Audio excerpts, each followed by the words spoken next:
After completing his farewell pilgrimage in the 10th year after Hijrah, Prophet Muhammad, peace be upon him, returned to Medina. His final sermon during that pilgrimage was powerful and emotional. He reminded the Ummah to stay united, to follow the Quran and Sunnah, and to treat others with justice and kindness. Shortly after returning, in the month of Safar, he visited the graveyard of Al-Baqi to pray for those who had passed away. On his return, he began to suffer from a high fever and severe headache. His illness lasted for about 2 weeks and gradually worsened. Despite the pain, the Prophet continued to lead prayer and guide the people. Eventually, he asked his wives for permission to stay in the house of Aisha, may Allah be pleased with her, and they agreed. From then on, he remained in her room until his death. Even during his illness, the Prophet remained deeply concerned about his followers. He reminded the people again and again to establish regular prayer and to treat those under their care with fairness and kindness. He also ordered the preparation of an army under Osama ibn Zaid, showing his commitment to spreading Islam beyond Arabia even in his final days. On one occasion, he was carried to the mosque with the help of Ali and Abbas, where he gave a short sermon.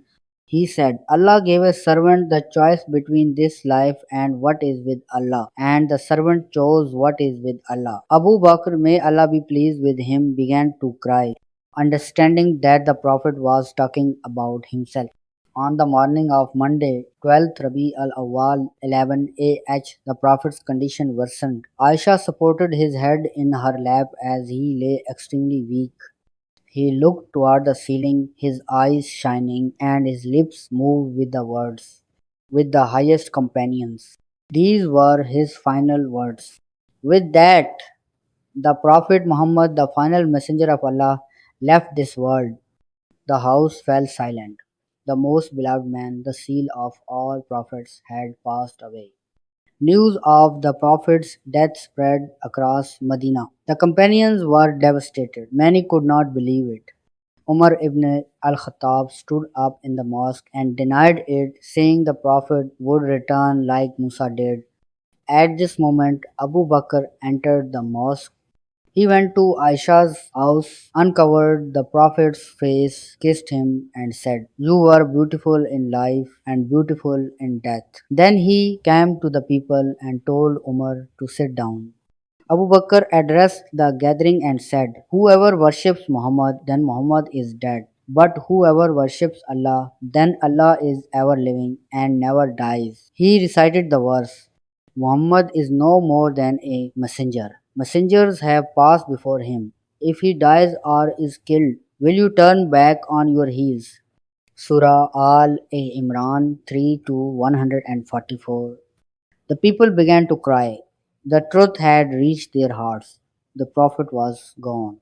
Now came the responsibility of choosing a leader for the Muslim community. After discussion between the Ansar and Muhajirin, Abu Bakr was chosen as the first caliph of Islam. His leadership helped restore calm to the shocked and grieving community. Once the matter of leadership was settled, the companions prepared for the burial of the Prophet.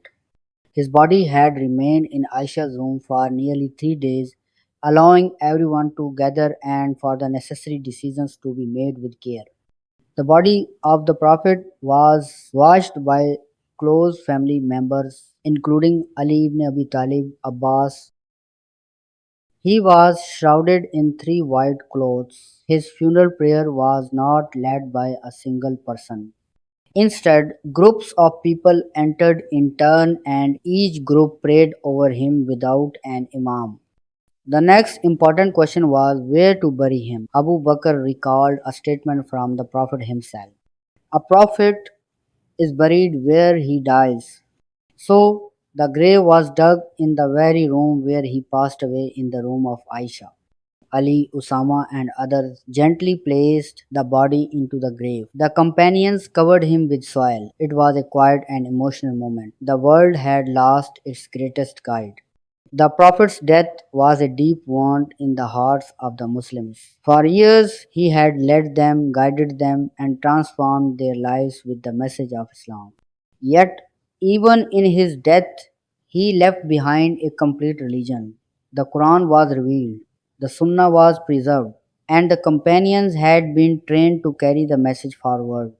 Islam did not stop after the Prophet's death. It continued to spread across the world under the leadership of the rightly guided caliphs. The foundation that the Prophet had built were strong and unshakable. Today, over 1400 years later, his name is mentioned in every prayer. Muslims all over the world send blessings upon him, read his teachings, and strive to live by his example. He is no longer with us physically, but his light continues to shine in every act of kindness, every call to prayer, and every sincere believer.